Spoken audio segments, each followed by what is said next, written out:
There is something quietly terrifying about Søren Kierkegaard's notion of sin, not as an external infraction or a legal wrongdoing, but as a deep, existential sickness. In his view, sin is the refusal to become oneself. It is a quiet rebellion against the call to authenticity. Kierkegaard believed that each human being stands at the edge of possibility, called to become a self through freedom, faith, and inward truth. But that freedom brings dread, the dizzying sense that nothing is predetermined, that our lives are not given, but must be authored. And so, to escape this burden, we flee into despair. We turn away from our freedom and slip into a life of avoidance, a life that feels easier because it asks less of us. Sin, then, becomes attractive not because it is evil in the conventional sense, but because it offers a counterfeit form of peace, one where the agony of becoming is replaced by the comfort of evasion. Kierkegaard called this form of despair the despair of weakness, the refusal to will oneself. It is not marked by chaos or drama, but by quiet resignation. We pretend to be satisfied with superficial roles and shallow pleasures, convincing ourselves that this numbness is enough. But underneath, a silent conflict brews. The soul knows what it has abandoned. The sinner, in Kierkegaard's sense, is not someone who breaks rules, but someone who surrenders the responsibility of becoming. And yet, this surrender is seductively easy. Who wouldn't prefer simplicity over existential terror? Who wouldn't choose a predefined identity over the pain of carving one's own soul? In this way, sin becomes an escape disguised as relief. It is the mirage of stability that hides the desert of spiritual collapse. We are drawn to it not because we are evil, but because we are afraid. And that fear is existential. To become oneself is not just difficult, it's dangerous. It means facing the raw, unfiltered chaos within, without knowing what we will find. Kierkegaard writes that the self is a relation which relates itself to its own self, a strange loop of self-awareness that can collapse into despair if not grounded in something greater than the self. Without that grounding, without faith in his language, we are tempted to become less than we are, to fragment ourselves into social masks, fleeting desires, and passive lives. Sin promises security in these fragments. It offers an identity pre-approved by others, a story already written, one we just need to act out. And so we wear it like a costume, slowly forgetting who we are beneath. The seduction of sin is the seduction of certainty, the relief of not having to ask, "Who am I?" because the answer, though false, is already there. But Kierkegaard also believed that despair is a calling, a signal that the self has not yet been fully abandoned. Even when we fall into sin, there remains a buried ache, a distant memory of our original task. This is what makes sin so strangely bittersweet. It is not just a moral failure, but a spiritual homesickness. We are drawn to it because it imitates the real, because it gives us, for a moment, a counterfeit sense of purpose, of connection, of pleasure. But these imitations cannot sustain us. They leave us emptier than before.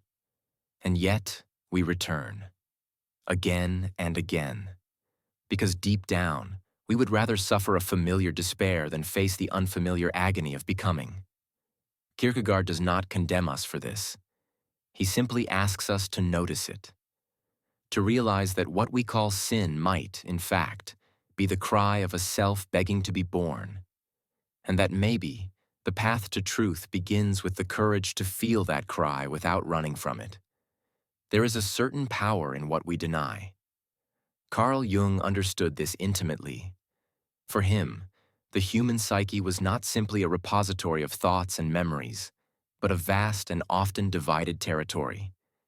And at its darkest edge lies the shadow. The shadow is composed of everything we refuse to accept about ourselves. The impulses we repress, the emotions we suppress, the instincts we disown.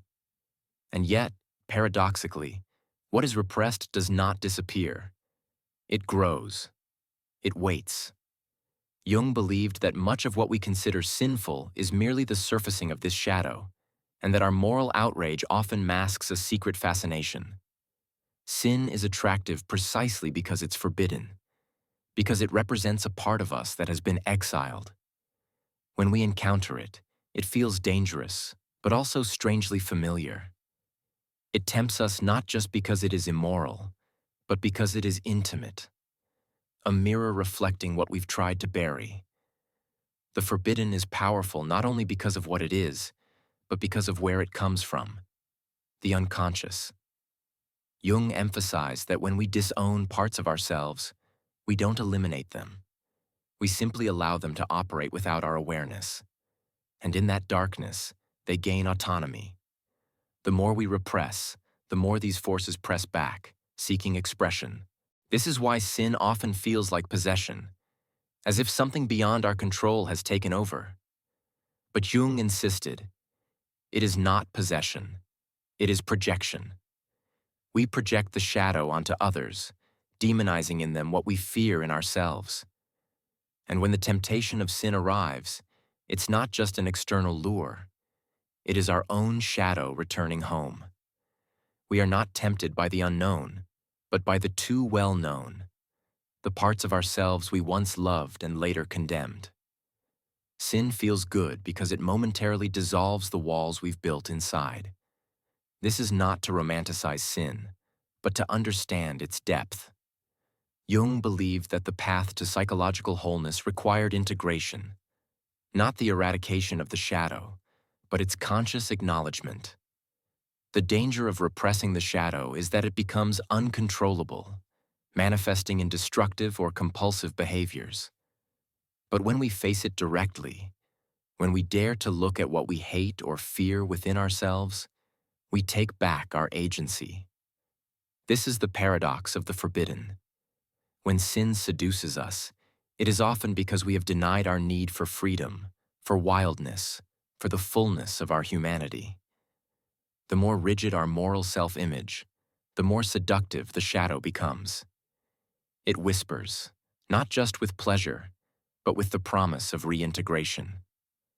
Come back to yourself, it says, but come back whole. And in that whisper lies both danger and truth. Jung did not advocate indulgence, but awareness. His work reminds us that to be human is to be conflicted, and that our attraction to sin is not a moral failure, but a psychological signal. It tells us that something within us is unlived, unspoken, unseen. Sin, in this light, becomes a false path to wholeness, a shortcut that feels like liberation, but leads to deeper fragmentation. Still, its appeal is undeniable. It gives us a taste of freedom, even if fleeting. It reconnects us with raw instinct, with passion, with hunger, all things we may have denied in our pursuit of being good. But goodness without wholeness is a fragile mask. Jung's great insight was this: unless we make peace with the shadow, it will rule us from the dark. And perhaps sin is so attractive because in its distorted way, it offers us the very thing we long for. Not transgression for its own sake, but the lost parts of ourselves. When St. Augustine wrote his Confessions, he wasn't just recounting a spiritual journey. He was exposing the anatomy of temptation. Few thinkers have been so honest about the strange sweetness of sin. One of his most iconic stories is deceptively simple. He stole pears. Not because he was hungry, not because he needed them, but because it was wrong. The act itself was trivial. The meaning, profound. Augustine realized that he delighted in the act of transgression itself. He didn't love the pears, he loved the theft. He loved the thrill of choosing what he shouldn't, the rush of doing what was forbidden. That experience revealed something fundamental. Sin doesn't always seduce us with necessity. It seduces with freedom, or rather, the illusion of it. In sinning, Augustine felt powerful, untouchable, godlike. And in that distorted moment, evil was not a force from outside. It was a pleasure born within. Augustine's reflections go deeper than moral guilt. He saw sin as a corruption of desire, not desire itself, but its aim.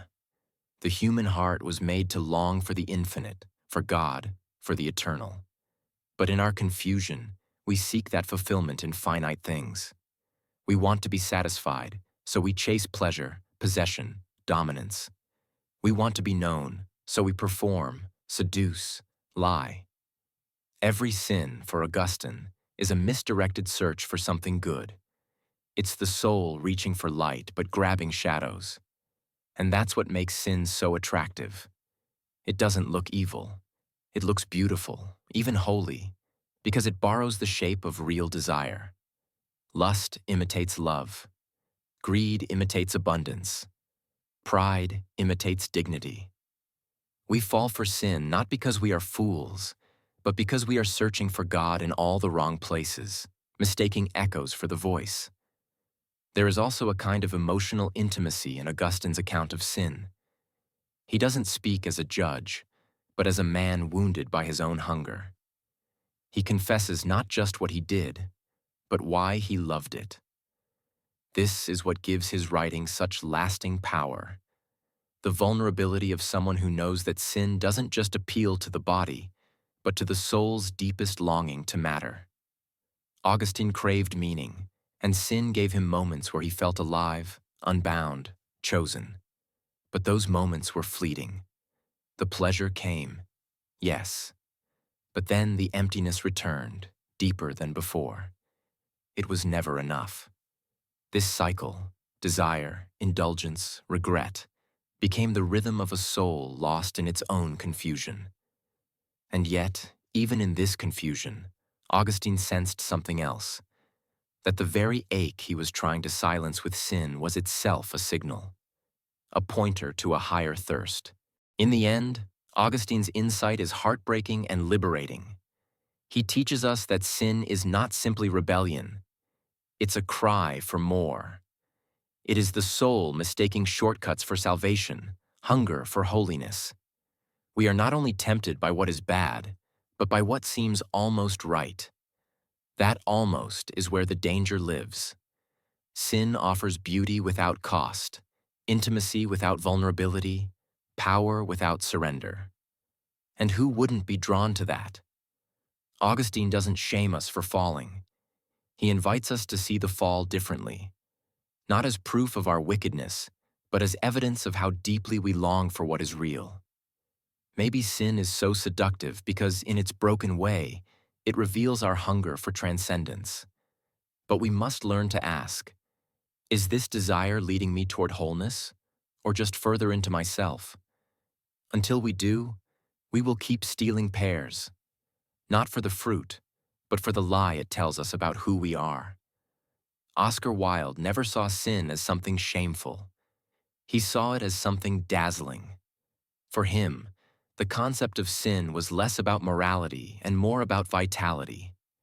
In a world suffocated by Victorian prudishness and performative virtue, Wilde offered a different perspective. What if sin wasn't a fall from grace, but a refusal to conform? What if it was beautiful? Wilde's characters, Dorian Gray, Lord Henry, and others, were not evil in the traditional sense. They were sensual, curious, hungry for life. Wilde saw transgression as a kind of rebellion against spiritual dullness, against the lifeless conformity demanded by polite society. The attraction to sin, in his view, was not simply about pleasure. It was about expression. To sin, in Wilde's world, was to affirm one's individuality, to paint one's life in vivid colors, even if those colors bled. The forbidden was not feared. It was desired precisely because it broke the silence of a world grown numb. For Wilde, sin was seductive because it offered escape, not from virtue, but from boredom. Virtue, when reduced to obedience and social approval, becomes stale. It becomes a performance, a hollow repetition of shoulds and musts. Wilde was repelled by that. He believed in beauty, in ecstasy, in the intoxication of being truly alive. And sin, with all its risks and excesses, felt more honest than the safe, sterile moralism of his time. The aesthetic of vice was not a mere hedonism. It was a philosophical stance. To embrace what is forbidden is to reject the lie that life should be tame. Wilde's defiance was not rooted in nihilism, but in a radical celebration of being. He invites us to ask, if virtue has become mechanical, lifeless, who is really sinning, the one who rebels or the one who sleepwalks through existence? But Wilde's romanticization of sin was not naive. He knew its cost. The picture of Dorian Gray is a tragic work, precisely because it shows what happens when beauty becomes an idol and freedom turns into addiction. Dorian seeks to preserve his youth and indulge every desire without consequence. But the soul, hidden in the portrait, begins to rot. Wilde seemed to recognize that while rebellion is thrilling, it can become its own kind of prison. Sin, when pursued without reflection, loses its poetry and becomes compulsion. What begins as liberation can become decay.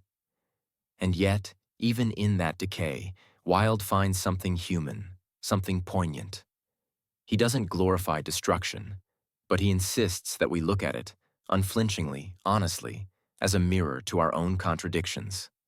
The attraction of sin, then, is not just pleasure, but pathos. It is a tragic beauty. Wilde forces us into an uncomfortable question. Is sin attractive because it is evil, or because it breaks the illusion that we are already good? His answer seems to be both. Sin fascinates because it disrupts the monotony. It punctures the mask. It reminds us of the fire underneath our civility. Wilde dares to say what many fear, that virtue can be dull, and that perhaps, in seeking perfection, we lose something essential: the rawness, the chaos, the truth of our inner life. But he does not leave us in chaos. His vision, though provocative, is deeply human. He suggests that what we call sin may sometimes be a cry for color in a world of gray, a rebellion not against morality, but against lifelessness. And maybe that is why sin attracts.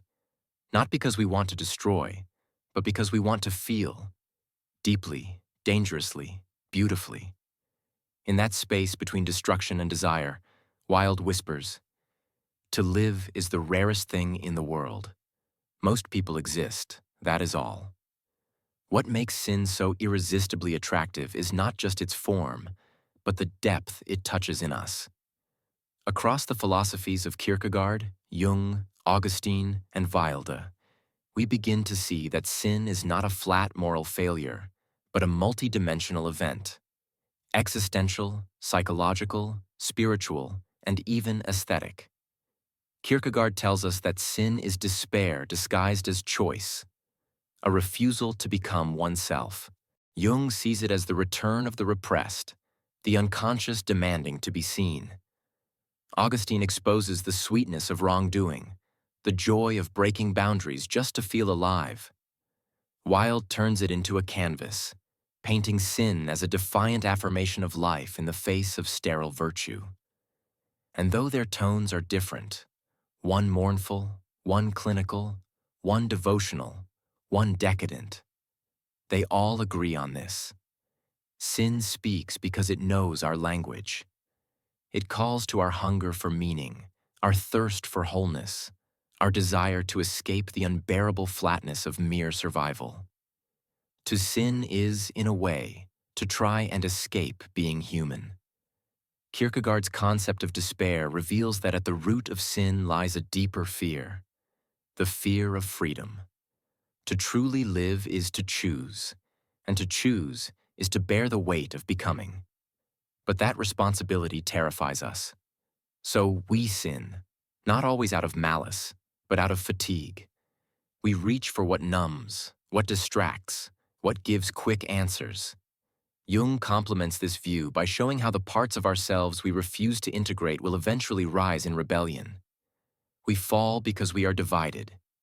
We fall because we are incomplete.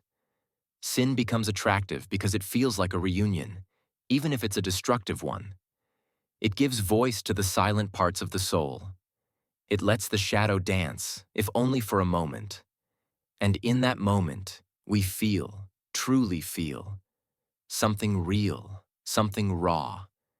The danger is that this rawness is mistaken for truth, when it is only a signal of how lost we are.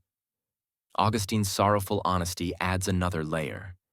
He reveals that even when we know better, we still fall, not out of ignorance, but out of longing. We long to be filled, to be free, to be known.